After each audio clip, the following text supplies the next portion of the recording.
earlier, they drafted a composition that they're not exactly good at. I feel like their strength lies on the 5v5. Meanwhile, Alpha also actually did the opposite of what game number one plan was. And meanwhile, this is going to be a fast draft, it seems, as Senna and Callista is taken out, as J-Team is going to remove the Lee Sin and LeBlanc. We'll see if that's going to be a Rek'Sai. All right, so like you mentioned, maybe we'll see a Rek'Sai ban also come out, but you also have that Aphelios that has to be banned, as Atlan has played the champion before, and I think J-Team respected a little bit too much.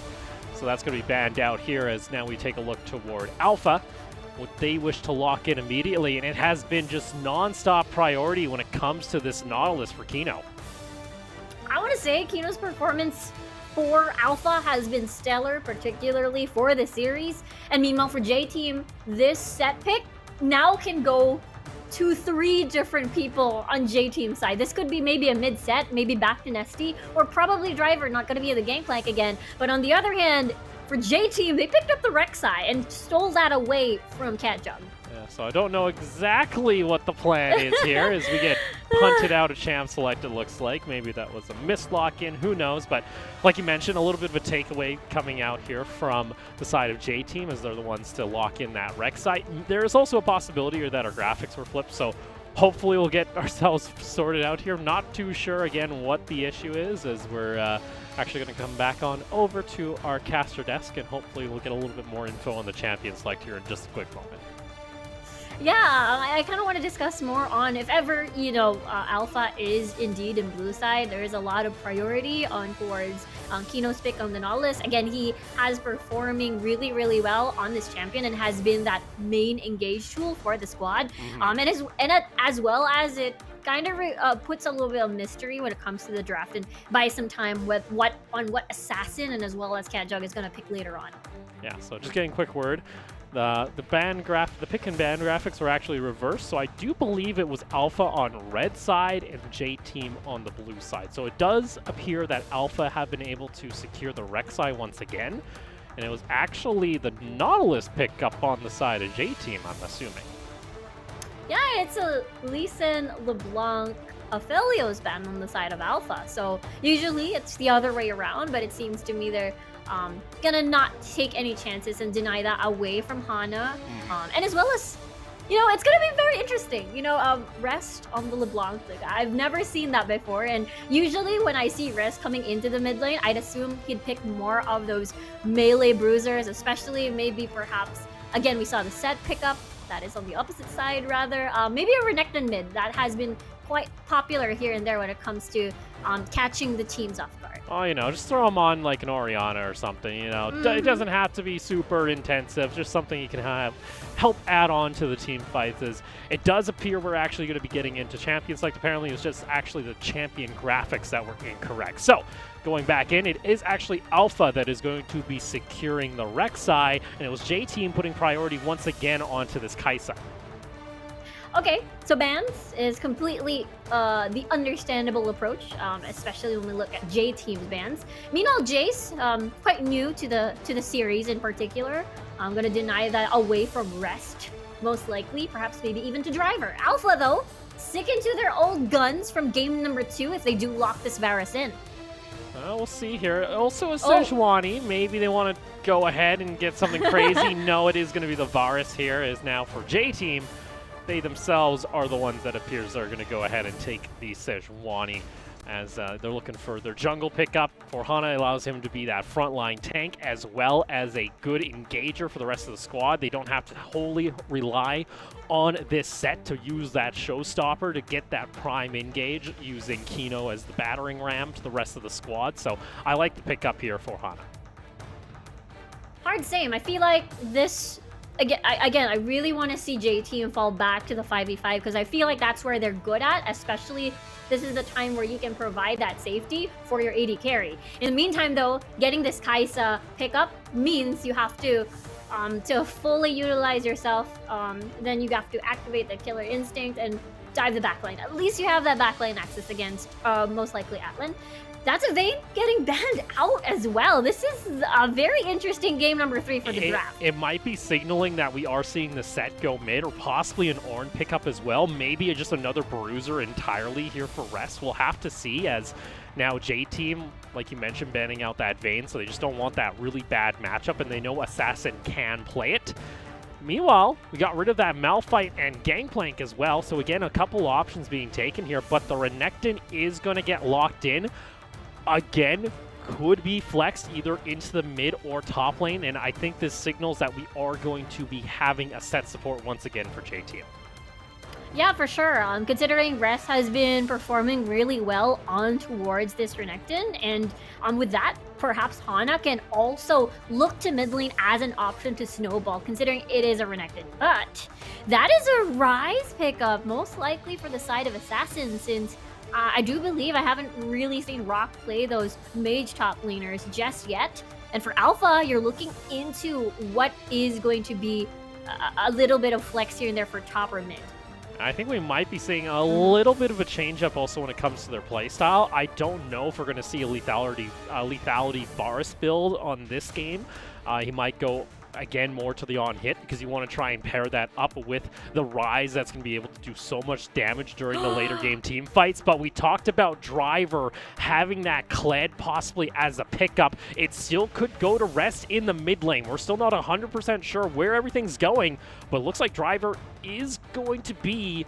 Oh, I think it's actually going to be the Renekton going to the top lane here from what I'm seeing on the sheet. Yeah, it's going to be the Kled in mid for Rest. This is interesting, and it works well-ish as like a Talia, so you can roam either top side or mid, especially rather bot when you do have that ult later on for the charge.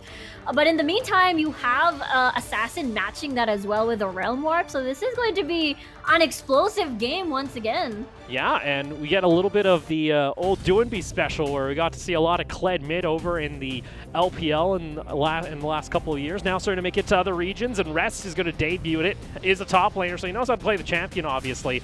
Is going to go up against Assassin's Ryze, so we'll see how this one pans out. Again, both of these squads need the victory here to stay in playoffs. If you lose, you end up going home and get to watch the rest of your split from the comfort of your own living room. But that's not what these players are wanting. They want to be able to compete as we load on into the Rift.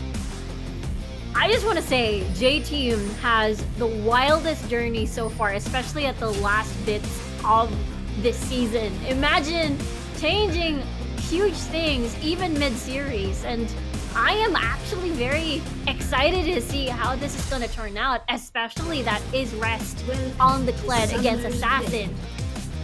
Oh boy, we get ourselves the team emotes coming in. Like and Rest has Damwon Gaming on. Interesting. I'm not too sure exactly what the plan is there, but you know, we got some Pingu, we got some surrender flags, I think, too, as well. That's the happiest thing about playoffs for me is the fact that we're allowed to enable emotes now, so you know, players can't express themselves on the Rift. And we're seeing that right now as Rest puts out the light flag, like I come in peace. We're just gonna do a little bit of dance, even though this could potentially be the last dance for either team after we see the conclusion of this one. I gotta say, if J-Team is like a big brain here and this Kled actually pays off, then this team is like one of the most versatile, like, just rosters we've seen in the PCS. If Rest is able to pull this off in mid lane, it's a lot of pressure coming down onto both of these squads, especially like Driver making his debut for the team right when he turns 18.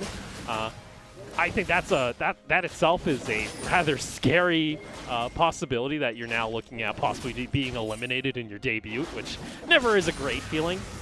Meanwhile, on the side of Alpha, we have Catjug that's appeared to come back in form to what we saw during the mid-spring split, where he was an absolute monster of a carry and getting the team ahead, and already see him pathing buff to buff and then maybe looking for a possible very early. And the thing is, Driver is on the Renekton this time. There is the potential outplay when it comes to the Renekton at level 3 and especially at level 6. So, for Catjug, there's not the window for him to actually try to capitalize on top side is a little bit small. And usually we see this dive pre-level 3 if they want to make that initial gank. At the moment, though, it is perfectly set up for Rock. You also got to worry about here is the possibility that you have a semi-global ultimate in the form of Kled to try and get into fights to answer. So that's another thing too, especially like Rest, if he wants to roam to possibly this top lane to assist with some of these dives. He's really good at tanking towers. He's able to reset tower aggro naturally based on the fact that Kled is going to dismount during a lot of these fights. So there's the tools here for J-Team to try and get Driver ahead, but again, on the side of the Alpha, you have Catjug, who's going to likely cause havoc for this poor Renekton. And Rest can't really roam if he's getting poked out here in mid lane. Exactly, and this seems to be the plan in mind, especially that was the approach for J-Team's game at the second part of the series. For Alpha, though, for Catjug rather, he is indeed spotted out by this Pixel Brush ward, so at least for J-Team, they can brace themselves for a potential dive, as Catjug will bump into Hana. Nicely done Flash, Arctic Assault. Rest is actually right there by the side. He gets rooted, though, but that's 3 members diving in, and that's going to be first blood for J-Team. And that is not the start you're looking for, especially the fact that the Rek'Sai is the one to go down immediately, as we'll take another look there. This is a lot of confidence coming out, actually, from the side of J-Team, knowing that there's going to be enough of a push coming in that bot lane and already more action in bot. That's teleport. That's 3 versus 3. A lot of low health members. The root kicks in. Haymaker for the extra shield. But at this point, he's in no man's land, actually getting a surprise almost kill towards Atlan. Will the ignite tick be enough? That's going to be a no. And at this point, it's going to be equal right now on the kill scoreboard. So Assassin gets the teleport. He's also able to get the kill. Lil V! Almost able to get the Seeker to connect there onto Atlan, isn't able to get the kill. We'll take another look here as this fight continued afterwards, as you saw Nesty has been, taking a bunch of damage here. Gets a nice Haymaker, and for the side of J-Team, I'm shocked Nesty and the fact that Lil V, I guess they really wanted to try and make a play, but the fact is that if you're getting caught out, especially at the beginning of the fight like that, it's not usually a good sign. And once the flash comes in, that's going to be immediately the call to say, hey, teleport's available. They have a set that has no mobility. We can easily get the point and click lockdown. And unfortunately, SC just not able to trade back a kill. Needed just an extra tick of damage. Yep, already chugging down those pots. So it was definitely enough for Atlan to survive.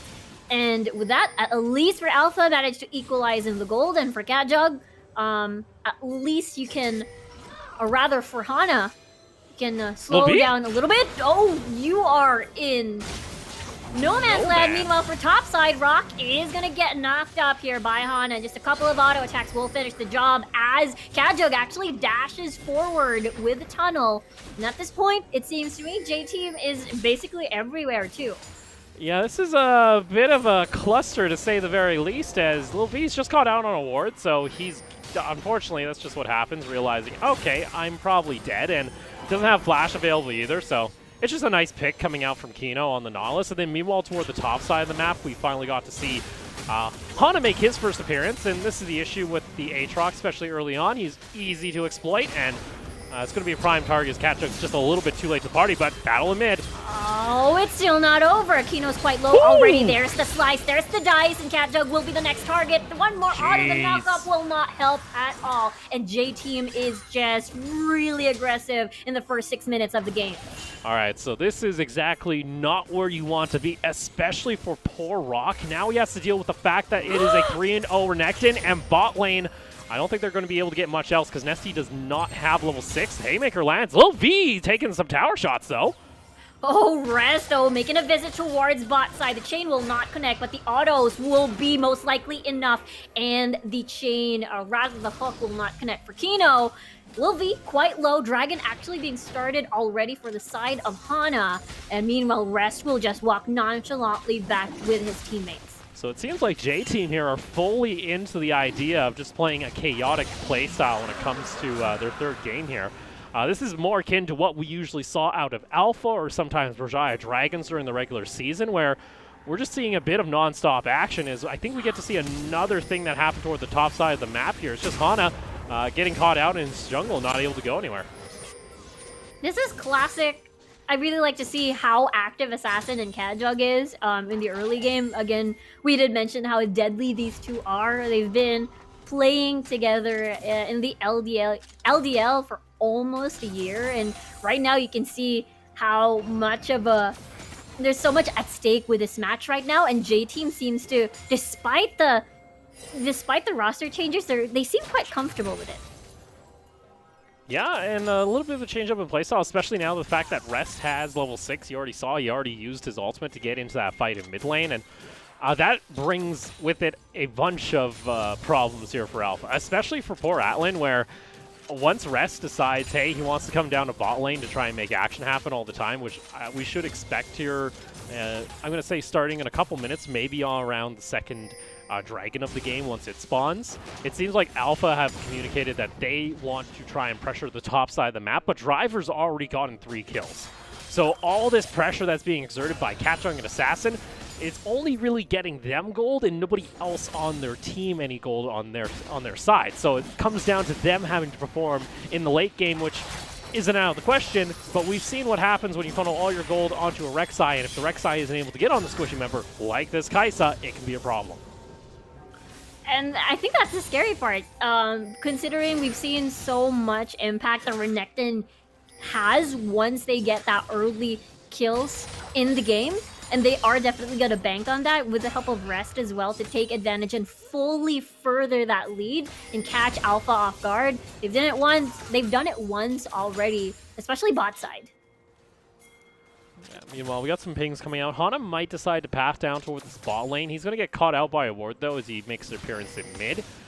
Catchung is nearby. We'll see whether or not he decides to pressure, as the one thing here for J-Team, there isn't a whole lot of deep ward coverage trying to spot out where this Rek'Sai is pathing. That's kind of given Catchung the ability to remain hidden as far as where he is on the Rift, and we can already see Rest has that level 6. Guess where he's heading? Down toward that bot lane. Catchung is going to set himself a bit of surprise. Oh, that is the Glacial Prison, and right now there is no escape, and Catchung will fall. Assassin. Meanwhile, the rest of the members of Alpha is actually here as well. Nicely done, Haymaker, to tank a little bit of more damage with that shield, and for J-Team, they have to run. There's so many wall targets. Nice hook coming from Kino, and at this point, they have to run. They have to escape, and with that said, Assassin still walking slowly, getting to see. He has flash. He wants that route, as Rock already made his way down at the side, and with that body language that I see, Alpha is going to just concede. And I talked about it, Rest, once he hits level 6, he wants to try and make something happen. They actually saw the Krug being taken with that sweeper, so they knew exactly where Catchug is. The issue is, you're going up against the Rise, so if he's able to at least get a little bit of warning, he can try and answer these fights, and especially when you're caught in a choke point like this, it allows him to get the spell flux rolling. He doesn't even actually get it on multiple members. They just target an ST, and unfortunately, he's going to get taken very low, and that forces the Sejuani to have to eat up the hook, and from that point, it's an easy pickup kill. So Alpha able to respond here and not letting J-Team run away with anything, but that gives them a lot of pressure toward now the top side of the map as they go for Rift Herald.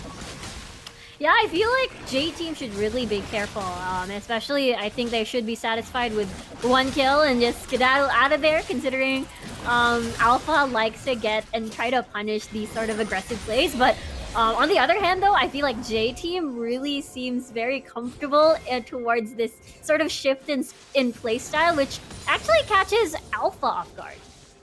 Catches Alpha off guard, but I like the fact that Assassin appears to be communicating with the team rather well and has an idea of where J-Team are trying to path when they go for these plays. That play would not have been turned around if Assassin didn't have a little bit of knowledge where people were pathing. 30 seconds now onto the clock. It's going to be up to the side of J-Team to have to actually enter the river if they want to try and get this second dragon, but Alpha were already a little bit quicker to the punch. They were able to secure Scuttle, and they also have a little bit of prio when it comes to that bot lane. Yeah, and it will be right on time as well for Driver to get his teleport on towards this Infernal. There is a bunch of wards for J-Team, not exactly near the Dragon Pit, but it will definitely work for J-Team later on. 3 seconds, it is time for J-Team, as they do have that priority right now. Assassin does have teleport, so for J-Team, they have to be careful, as there are a bunch of wards lying in wait. There's a teleport already coming out from Assassin, so he's going to show himself mid lane, but look at Rock's positioning. He's actually stood underneath his top lane tower for a solid roughly 30 seconds. So he was waiting for that play, but the ultimate comes out from Rest, and oh, they get the strike on the AD carry. Beautifully done coming from Hana there. Just such a precise skill shot. And with that, Atlan, again, this bot lane has been very, very hard as the constant pressure from J-Team just still continues to no end. And this gets a little bit scary now because now you're going to funnel in a bunch of gold onto the Kaisa. That gets her build rolling as she's already picked up the Viramana. And look at that, Driver even finding Catjug now in the jungle. It means that he can't actually invade without that pressure of Renekton always being around, as that's the power of this Kled pickup. You can bring members into the fight, all 4 of them, and unfortunately Kino ends up stopwatching and it gets Atlan caught out. Oof, and not even able to utilize the flash as well. So, yeah, the stopwatch, because of that, not able to block the Glacial Prison from Hana. But with this, that's rest 4-0-3. There's a lot of questions when we saw that there was a bit of a role swap when it comes to the mid lane, especially it was a do or die match towards the playoffs, and it's working well. It's paying off. Paying off so far. You have your first items coming online for a decent amount of the team. Driver's going to have his Black Cleaver, I believe, on his next back. And that's another point where J-Team can really try and go for a fight. You take a look over toward Alpha. You're still waiting on the Bork to get completed for Atlan. And because it's not the lethality Varus, it's not going to have dividends right away. You're only getting a little bit of a spike in power. You still need a little bit more attack speed, your second to third item before he really comes online. And that means for the next, 5 to 10 minutes, it's going to be a bit of a disadvantage here for Alpha as they're looking to scale later into the game. And J-Team, if they don't slow down, this could be their victory. Exactly. And just as you mentioned, do they slow down? That's going to be a nope, as you see Rest making his way down at bot side. He did have priority, and right now that's going to be another tower, falling actually the first tower in the game. And the fact that Alpha, they don't have too much defensive coverage, like they really need to get a ward behind the red buff. It's really close to the red buff, but it's on the optimal position, as that's going to be the trigger pull to mid lane. Well, beautifully done. That's a flash being used, but the pull-in coming from Rest is not going to be enough. And as you can see, Assassin going to lay down pokes here and there, but for J-Team, that's a flash gone for Assassin and a flash gone for Rest. And I think from Hana there, that's maybe not, respecting or trusting your Kled enough, especially with the fact that, as you see, Rest can reset tower aggro. Even though he's, tanking tower, he's going to drop that and put it back onto the Sejuani. So there's that opportunity for them to actually continue that dive on Assassin.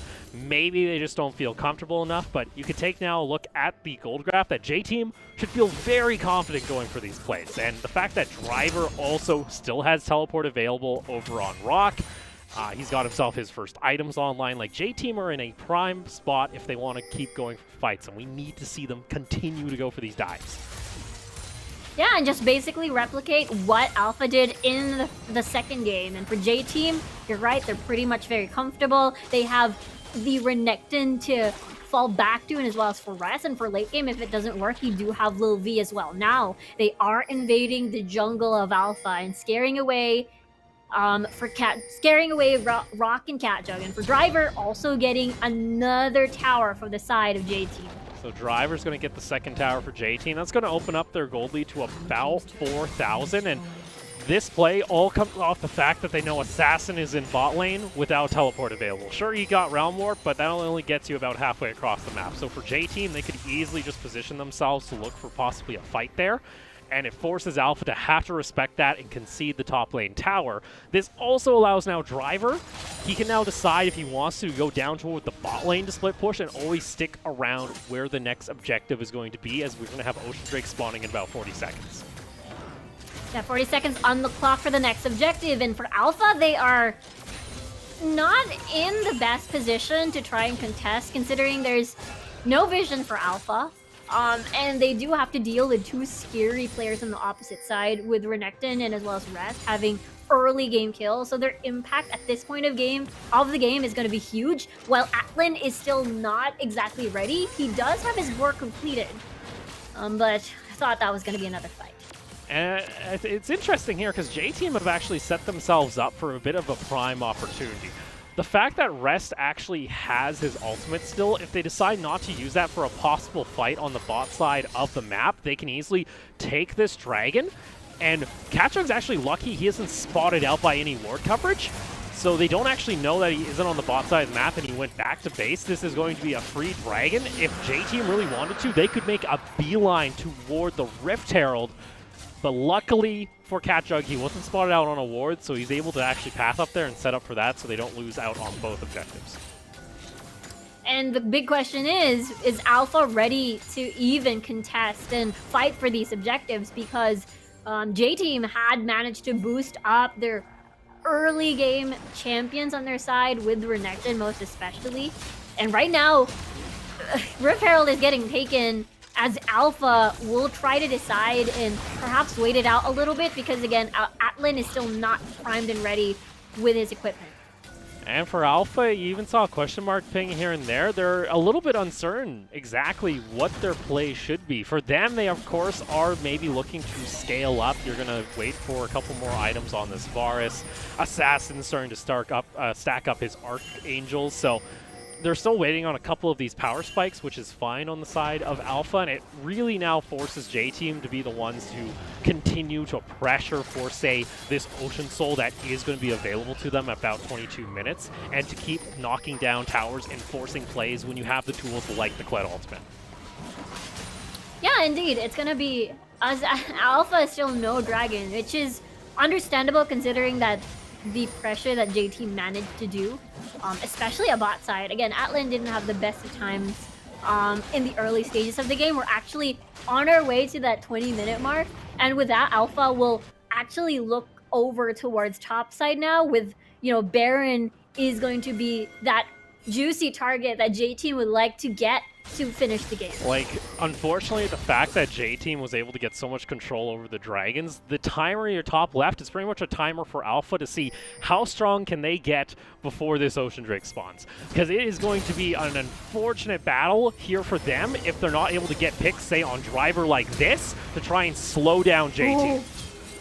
And there you go, that's Driver Teleport. slowly getting chunked out. And does he want the Fury stacks for that heal? That's a teleport that you cannot cancel. He's gonna discharge out of danger. And with that, a lot has been burned. Kino following the footsteps of J-Team here as he managed to catch Nesty. In the meantime, this is still something that they'd like to commit to as they're still waiting for the cooldowns for Kino. And with that said, it seems that pick-off at top side is definitely... Oh, Kino, that's very aggressive. Oh, dear. Oh, that's going to be an exhaust towards that side as a lot of members are dying slowly on the side of J-Team, and this is definitely not what you want. Look at that Pierce coming from Atlan, and now they are rewarded with a tower. And if you're going to fight odd man fights in favor of Alpha J-Team, well, this is what's going to happen is now they've been able to find themselves multiple picks. They even got a shutdown off Driver, which is a big chunk of gold coming in onto the Rise. And that timer, they're able to get a decent chunk of gold, and they still got 2 minutes before that dragon fight takes place. And there's also a bit of just communication issues. Like, what's actually going to happen here if Rest is able to teleport? You can see that the rest of the team is already zoned off. They can't actually advance forward, and now that's Rest who's having to burn his ultimate on top of the teleport. They do get another teleport in response on Rock, and Kino, he's going to try and at least try and make something happen. And you see J-Team, they really try to force something. Like, okay, we'll get Rift Herald, we'll at least take a tower. That actually doesn't go in their favor, and Alpha continue to find themselves small little advantages here and there through odd man picks that keep going in their favor. And the thing was, that was an amazing bait coming from Kino, getting that hook on towards that exhaust, or that minion rather. You saw Rest getting exhausted, so at that point, there's not a lot of that window for that damage is not available, and scared off J-Team. So with that, Alpha did a good job just removing the bounties on important targets.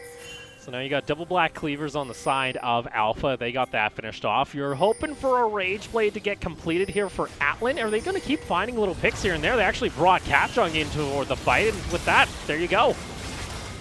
Oh dear. Oh no. Realm Warp, that's going to be a teleport. He's going to be in the middle of dangers. Driver is in no man's land. And right at this second, World Ender activated for Rock. There's going to be the Q knockoffs as well as the damage funneling in towards this Renekton. He activates his dominance, but is that going to be enough as he waddles his way across that frog area? It's still not over. That's J-Team finding a buying so potential much pickup time. as Assassin is separated from the team. And at this point, he is indeed buying some time for the rest of Alpha to catch up and get more kills. That's a shutdown towards Rest. And J-Team, like I just said, you had one job when it came to the rest of this map, was pretty much don't throw.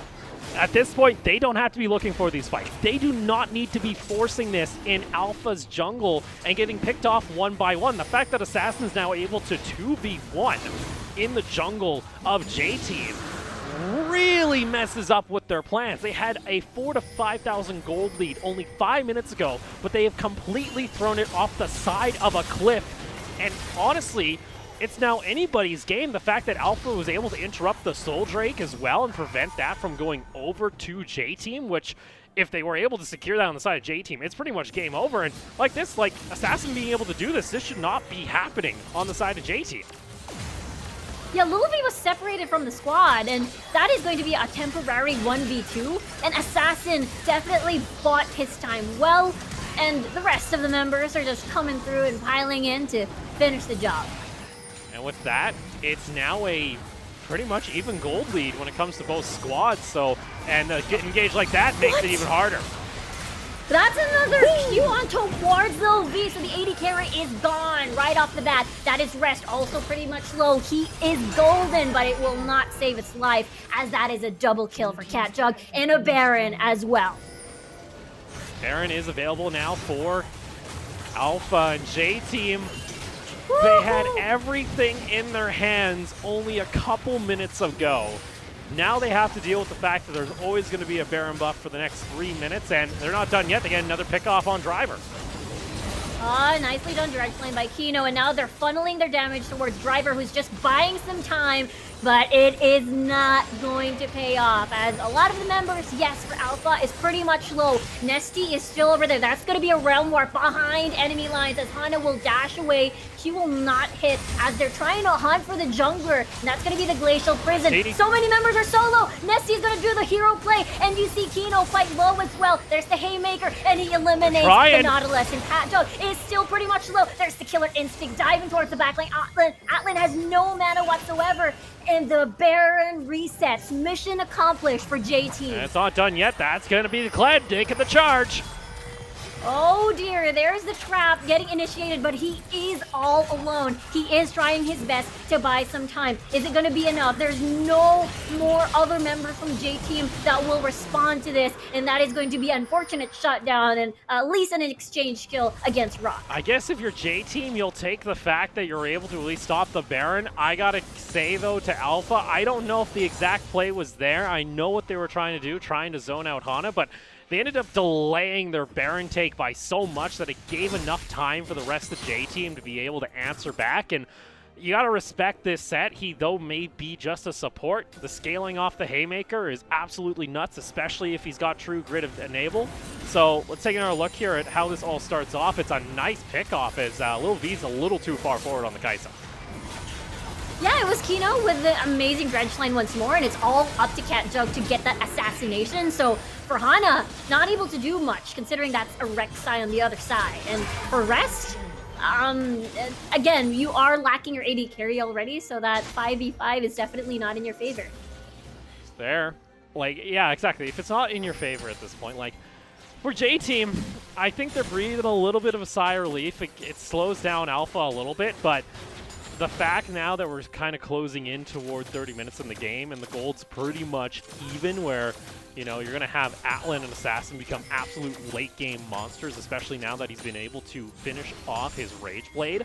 And we're going to have Ocean Soul again up in 1 minute. Alpha don't need a perfect scenario like we saw before where they're able to get a couple picks. I think now they feel confident enough to go for 5v5 fights, and J-Team, they lost that window they had to really make this a difficult situation for Alpha to come back in, where small mistakes here and there have ended up costing them greatly, as that's now the gold lead in favor of Alpha. Yeah, it's slowly leaning towards Alpha right now, and especially during these fights. And now it's just one of those things where we realize that this is the utmost importance of why Kino always gets that Nautilus.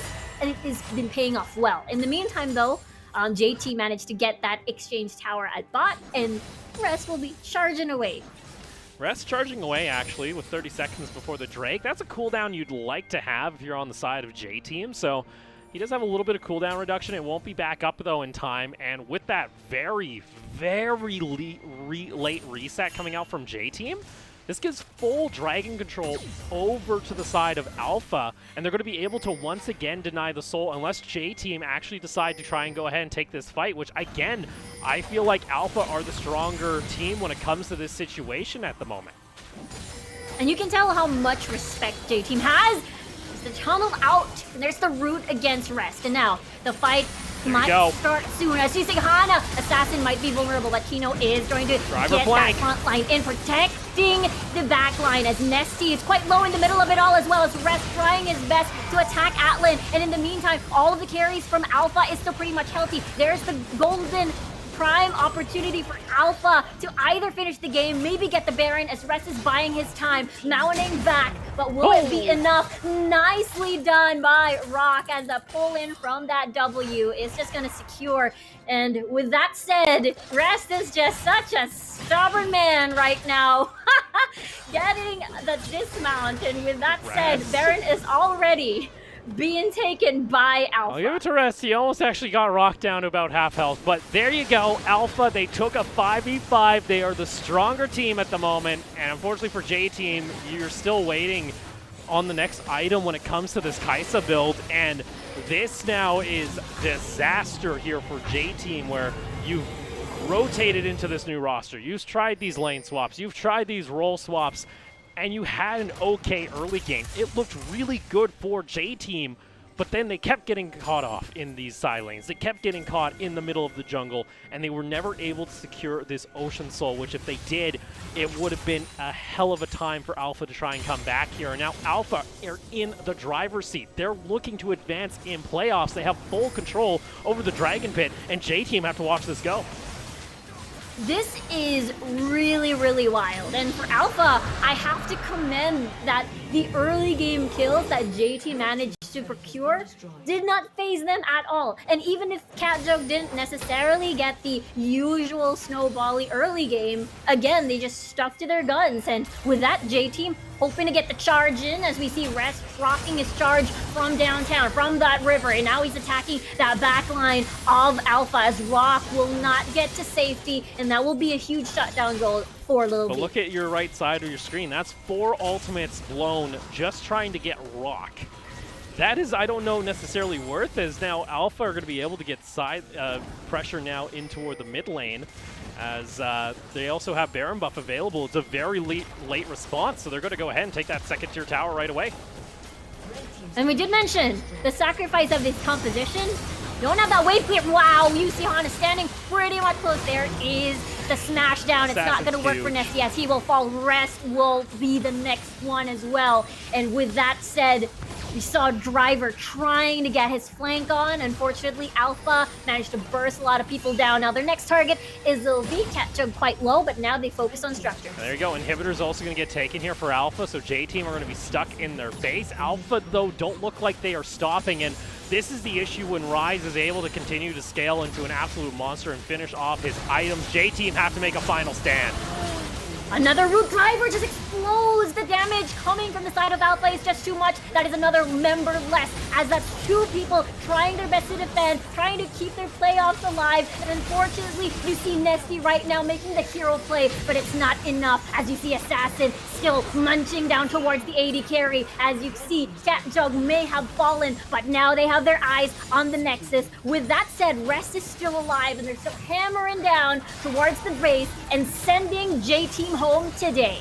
And J-Team coming back as the #1 rep for the LMS at the World Championship last year, get knocked out of the lower bracket by Alpha Esports in a 2-1.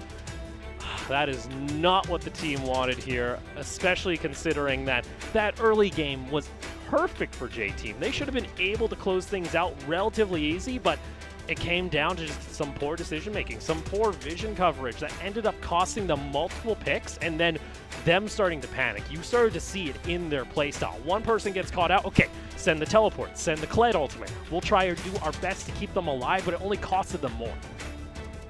And I feel like it all boils down to the sudden roster adjustments that they had to do, not only mid-split, but also mid-series. So I feel like that is some sort of sacrifice that they had to encounter when it comes to this series in particular. And I think it is quite seen. Again, you said early game was just perfect. And for me, props to Alpha for not being phased at all despite being behind in a significant gold lead. But at the same time, you know, usually it's like the cat jug show, but now it was definitely Assassin that survived early and really caught J-Team off guard. Yeah, and Assassin really stepped up to the table here in Game 3, especially on this Rise.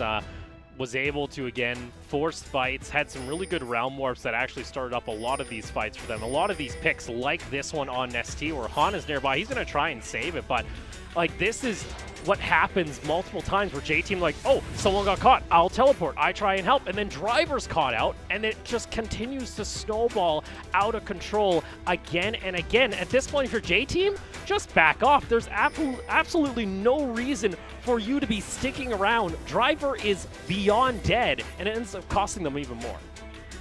You can tell that J-Team wanted at least a consolation prize after all the losses. They've lost one, they've lost two. Let's at least pick up Assassin since he's just all alone. But again, at that point, he was already maxed out on his Seraph's Embrace. And for me, J-Team, that was such a surprising turn of events. And I'm very happy for Alpha.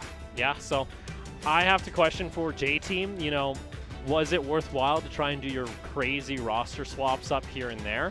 I think personally, the team looked actually pretty strong toward the end of the split. Their mid-split was where it was really rough, but it seems like they got themselves into form. And I have to also question, you know, what's that going to do for like Kiorb and also Nestea, who ends up having to go back into the support role after being mid the entire split. You have now Rest having to come on in, and you thought that was going to be the magic solution to your problems, but no, it's obviously it's a communication issue with this team, especially the fact that they're using everything to try and save members that are otherwise dead.